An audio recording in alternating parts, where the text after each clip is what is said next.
ন্যায় প্ৰক্ৰিয়া সন্দৰ্ভত মুখ্যমন্ত্ৰীলৈ গৰিমা শইকীয়া গাৰ্গ আৰু পৰিয়ালৰ বিশেষ অনুৰোধ বিশেষ আদালত আৰু চৰকাৰী অধিবক্তা নিয়োগৰ বাবে আবেদন কৰি মুখ্যমন্ত্ৰীলৈ বিশেষ পত্ৰ গৰিমা শইকীয়া গাৰ্গ আৰু পৰিয়ালৰ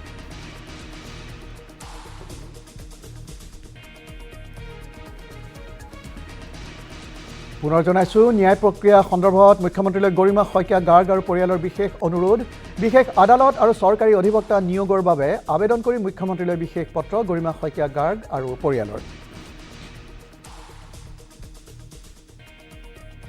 ইতিমধ্যে মুখ্যমন্ত্ৰী ডক্টৰ হিমন্ত বিশ্ব শৰ্মাই ঘোষণা কৰিছে যে 9 জানুৱাৰীত অনুষ্ঠিত হ'বলগীয়া ৰাজ্যিক কেবিনেটে নিয়োগ কৰিব বিশেষ চৰকাৰী অধিবক্তা চৰকাৰী অধিবক্তাই বিশেষ আদালতৰ সময়ৰ কথা জনালেই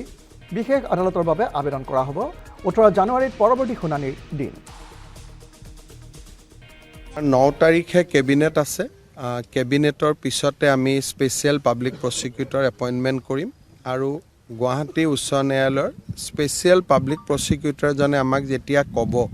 যে এতিয়া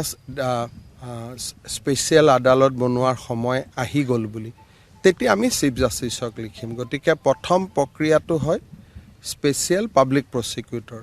আৰু স্পেচিয়েল পাব্লিক প্ৰসিকিউটৰে যেনেকৈ চৰকাৰক পৰামৰ্শ দিয়ে চৰকাৰে তেনেকৈ আগবাঢ়িব লাগে